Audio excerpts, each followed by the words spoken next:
Buenas tardes, mi nombre es Luis Waldini Rivas Gómez. Soy licenciado en Filosofía, profesional en Teología, con una especialidad en el tema de la categoría de la alteridad. Soy docente universitario, al igual que docente de educación media.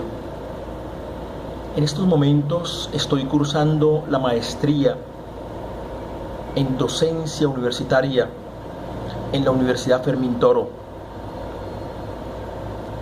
Estoy trabajando el proyecto de grado cuyo tema es la pedagogía de la alteridad en algunas instituciones de educación superior del Distrito de Buenaventura de la República de Colombia.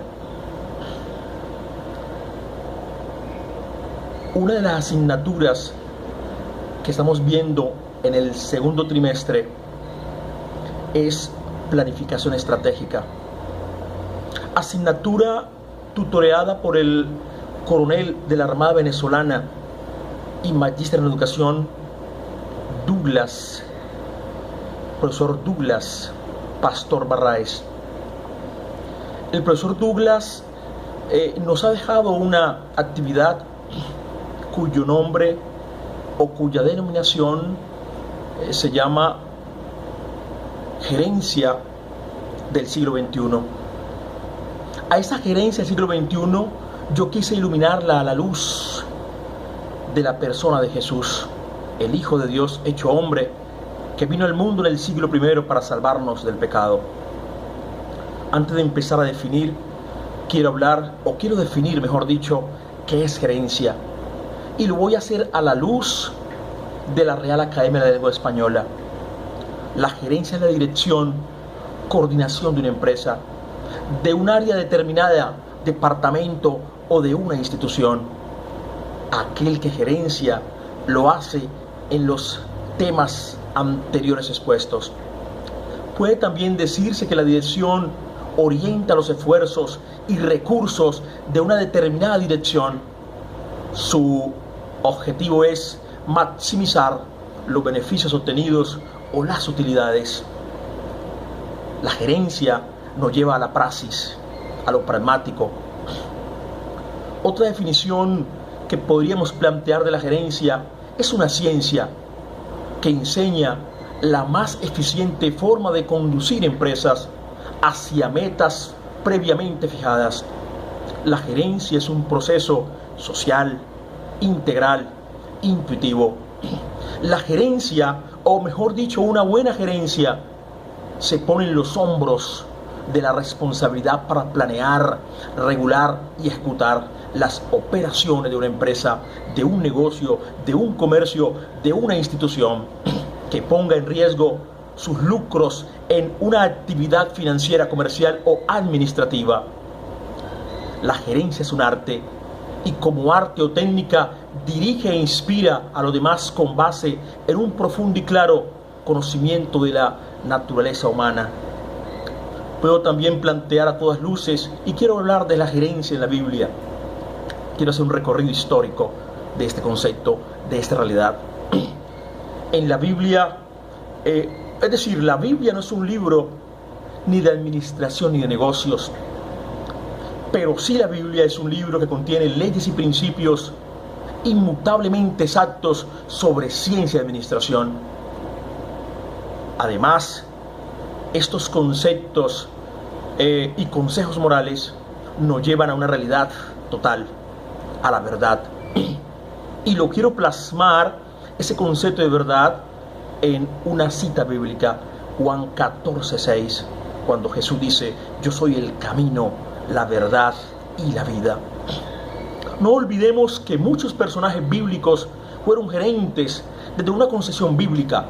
Moisés, un hombre líder, un hombre gerente, un hombre superintendente, que Dios lo ubica y lo pone allí para que libere a un pueblo.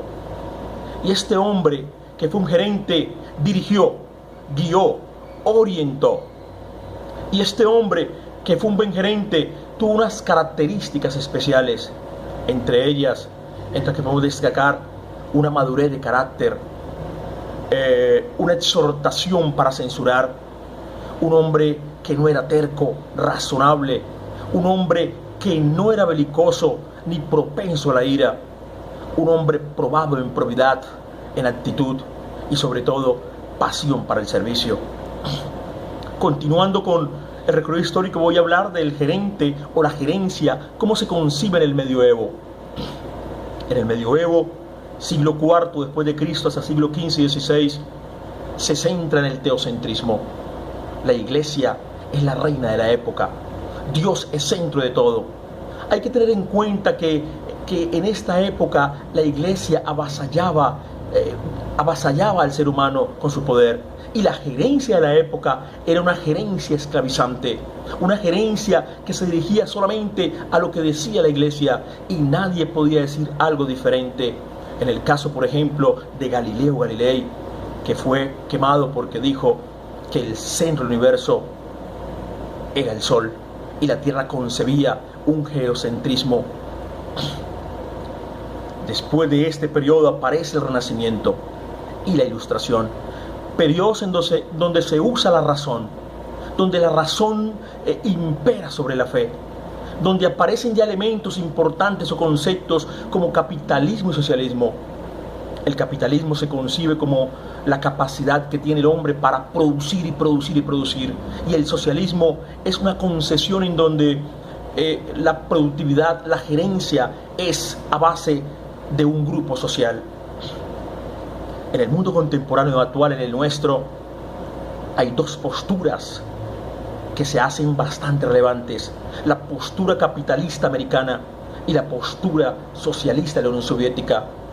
Las dos pretendían elementos de corte, digamos, absolutos. En el caso de Estados Unidos, la pretensión real es producir, consumir a base de lo que sea. En el caso del socialismo soviético, lo que pretendía era que todo mundo tuviera la posibilidad de crear, de gerenciar, que el ser humano tuviese es decir, la dimensión humana era mucho más interesante. Partiendo de ello, visualizo tres tipos de gerencia: la patrimonial, la política y la objetiva.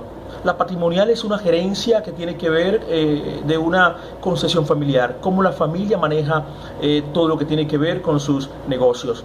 La política tiene que ver con un Estado en donde hay un gabinete en función de crear y de hacer cosas en función del Estado. Y la objetiva es una gerencia que tiene que ver con la productividad. Puesto a esto, tenemos algunos autores como Fayol, como Taylor, como Max Weber, que habla del neoclasicismo, etc. Estos autores pretenden hablar de gerencias como administrativas, cómo el ser humano es capaz de administrar, cómo organizar, cómo a partir de la gerencia se puede hacer una planificación estratégica, pero todo va en función de la producción. La parte humana, la parte de los valores no tienen razón de ser. Por eso quise centrar también en esta postura se habla de un perfil del gerente: emprendedor, un gerente organizado, un gerente con habilidades cognitivas, un gerente con habilidades interpersonales, un gerente con liderazgo, con motivación y dirección personal, con espíritu competitivo, con una integridad ética y moral. Pero yo quise llevar toda esta concesión a una gerencia a partir de Jesús. Un hombre líder, un hombre interesante, un hombre que reconocía al otro independientemente de que el otro fuera, un hombre que no discriminaba. Es el padre de los valores. Por eso yo pienso que hoy, más que hablar de una gerencia con unas características que nos dan, que nos escriben los autores, tenemos que pensar en una formación integral, en una valoración del ser humano, en un empleo a la cotidianidad, en un rescate a la dignidad de la persona humana, a la alteridad, al respeto como principio. Cuando uno maneja todas estas enseñanzas, no solamente de palabras, sino también en un contexto en donde Jesús habla, pero más que Jesús, porque se polariza en todos estos valores, Podemos hablar de un gerente que quiere a su hermano, un gerente que no explota a su hermano, un gerente que ama a su hermano. Desde mi dimensión de teólogo y filósofo, porque tuve la posibilidad de ir al seminario para sacerdote, puedo entender esta dimensión que el ser humano se hace humano cuando quiere a su hermano. Que el ser humano se hace humano cuando se da cuenta de que todos vivimos una miseria humana, pero que alaba a su hermano y que lo puedo amar a partir de una gerencia clara, a partir de estrategias humanas que lo puedan llevar al entendimiento y no solamente a la productividad. Muchas gracias y que el Señor les bendiga a todos, que así sea.